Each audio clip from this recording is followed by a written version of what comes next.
Buenas a todos y bienvenidos seáis. Esperanza o Esperancita fue una niña muy deseada.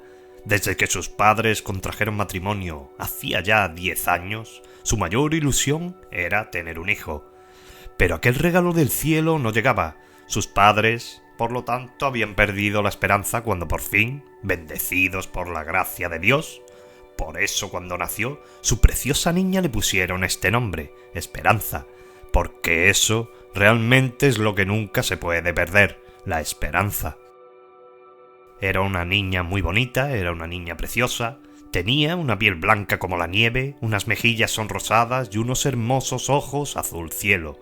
La familia no podía estar más feliz porque era tal el anhelo que tenían por tener un hijo que no podían creerse que lo tuvieran ya entre sus brazos y con todos ellos. Y a partir de aquí vendría lo más curioso, ¿no?, de toda esta historia. Los años fueron pasando y ellos cada vez eran más felices. Esperanza era una niña muy risueña a la que le gustaba mucho jugar, pero a sus padres le llamaba mucho la atención que la niña siempre estaba jugando con alguien cuando en realidad estaba sola, no había nadie cerca de ella. Ellos se lo achacaban a que era hija única y que en el pueblo donde vivían apenas había niños pequeños para que Esperanza pudiese jugar con ellos. Entonces se creó en su mente un amigo imaginario, o al menos eso era lo que pensaban sus padres. Un día su madre, al ver que la niña jugaba como sola, le preguntó que cómo se llamaba su amigo y la niña le respondió que se llamaba Jesús y que era muy bueno con ella y siempre estaba dispuesto a jugar con ella a lo que ella quisiera. Después de muchos días preparando una fiesta había llegado el día. Esperanza cumplía 6 años. Sus padres le habrían preparado una bonita fiesta donde estaban los pocos niños que había en el pueblo y su familia había venido desde otras localidades lejanas para poder estar presente ese día especial, como solían hacer en realidad todos los años. Esa fecha era importante y todos tenían que estar presentes. Pero algo no marchaba bien del todo. Esperanza no aparecía por ningún lado y eso era bastante extraño en ella, porque no era una niña de esconderse ni querer estar sola. Después de un largo rato buscando a la niña, la encontraron tirada en el suelo, inconsciente, detrás de unos columpios que había en el jardín. En un primer momento pensaron que se había caído del columpio y se habría dado un golpe en la cabeza. La cogieron en brazos y corrieron para el hospital. Y lo peor estaba por llegar. Una vez, en el hospital, los médicos le hicieron un exhaustivo chequeo y los padres de Esperanza recibieron la peor de las noticias. La niña no es que se hubiera caído, es que tenía una grave enfermedad y por culpa de esa enfermedad tenía oprimido parte del cerebro, de ahí a que se desmayara. Le mandarían unos medicamentos para que la inflamación bajase y la niña pudiese hacer vida normal, pero sería durante poco tiempo, porque lo que tenía era inoperable y en pocos meses, un año como mucho, acabaría con su vida. Los padres evidentemente estaban destrozados, no podían creerse que su hija, lo más importante de sus vidas, le quedara tan poco tiempo a su lado, tan poco tiempo de vida. A los pocos días le dieron el alta a la chiquilla y volvieron a casa. Esperanza, pues, de momento estaba normal, como si no le pasara nada gracias a los medicamentos, y sus padres no podían creerse que en pocos meses su niña se iba a ir para siempre.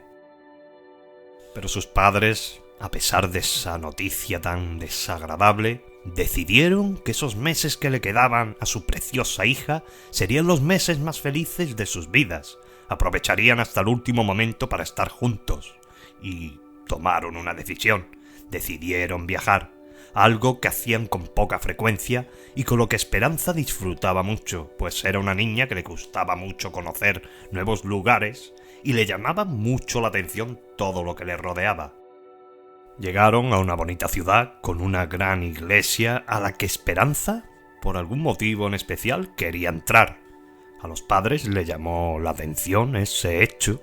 Ellos eran creyentes, pero no eran excesivamente practicantes y apenas iban a la iglesia.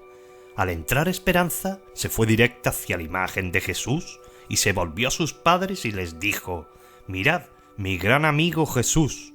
Los padres en un principio se quedaron sorprendidos. Luego pensaron que el motivo por el que su hija tuviese un amigo imaginario sería la grave enfermedad que padecía, que le hacía ver cosas que no eran, y le siguieron de esa manera como la corriente, ¿no? Esperanza, durante el viaje, continuaba jugando con su amigo, o lo que ella decía Jesús, su amigo Jesús. Se reía, contaba chistes y un sinfín de juegos con él. Un día les dijo a sus padres que Jesús le había dicho que les dijera que creyeran en él, que todo podía pasar hasta lo que parecía imposible. Ellos no entendieron esas palabras, pero sonrieron a su hija y le dijeron que tenía razón, que su amigo, o sea, Jesús, tenía razón en esas palabras. Le continuaban siguiendo como la corriente a la niña. Pasaron los meses y los padres de Esperanza cada vez se daban más cuenta que la niña no era la de siempre. Se cansaba mucho, ya no tenía tantas ganas ni de jugar ni de correr. Se sentaba varias horas al día en el banco del jardín y allí se las pasaba hablando y riendo con su amigo imaginario Jesús, o el supuesto amigo imaginario. Luego se iba para dentro de la casa y se acurrucaba junto a sus padres en el sofá y allí se quedaba dormida y en brazos la llevaban a su cama y la arropaban. Evidentemente, o parecía que la enfermedad iba haciendo poco a poco mella en la chiquilla.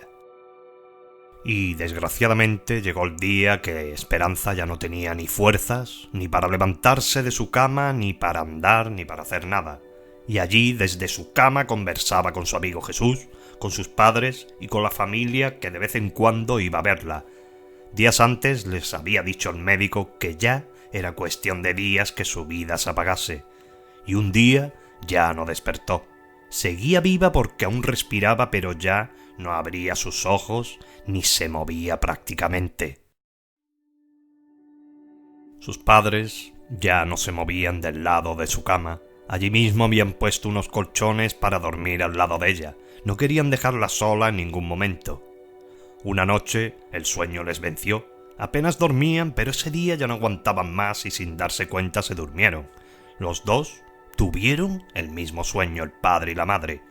Su niña estaba dormida en la cama y de repente Jesús, nuestro Señor, se acercaba, le tendía la mano y le decía: «Abre los ojos, levántate y vente conmigo». Y Esperanza obedecía y se iba con él de la mano. Ella miró atrás, los vio a los dos dormidos a los pies de la cama y siguió adelante de la mano de Jesús. Los dos, los padres, se despertaron a la vez. Nerviosos y con gran horror descubrieron que la cama de su hija estaba vacía. No entendía qué había pasado, si a su hija se la habían llevado para siempre sin ellos, ni siquiera poder despedirse. Fue una situación bastante extraña. Sus padres empezaron a llorar desconsoladamente cuando de repente escucharon unas risas provenientes del piso de abajo. Bajaron corriendo y descubrieron a su hija corriendo y jugando en el salón. Los miró y les dijo: «Venid a jugar con nosotros. Él me ha curado». Ellos miraron a donde su hija estaba mirando y de pie en el salón vieron a Jesús. Un aura de luz salía de su cuerpo. Los dos cayeron de rodillas al ver al Jesús allí y dieron gracias por curar a su hija. Las lágrimas le brotaban del corazón. Era una mezcla de alegría y agradecimiento eterno. Y ese mismo día por la tarde fueron con Esperanza al médico. Allí le hicieron cientos de pruebas y el médico no daba crédito a lo que sus ojos estaban viendo. La niña estaba completamente curada. No tenía ni restos de aquella grave enfermedad, como si nunca la hubiese tenido. El doctor se sentó delante de los dos y les dijo: «No tengo una explicación a su cura. Lo único que os puedo decir es que es como un milagro. No hay explicación médica para lo que ha sucedido con su hija». Tras ese diagnóstico tan extraño del médico que no tenía explicación, se podría decir milagro, ellos volvieron a casa felices. Sabían que su hija estaría junto a ellos para toda la vida, y eso sí, con una idea fija en su mente, que Jesús todo lo puede. Evidentemente, esta es una historia para personas creyentes, pero si no lo eres, también te puede llamar la atención, porque en ocasiones, ojalá fuera más a menudo, ocurren esta especie de milagros que no tienen ningún tipo de explicación ni científica ni médica. Son milagros, quién sabe, queridos amigos, de dónde proceden o quién los hace. Y nada más, queridos amigos. Un abrazo muy grande para todos y todas. Muchísimas gracias como siempre y hasta la próxima.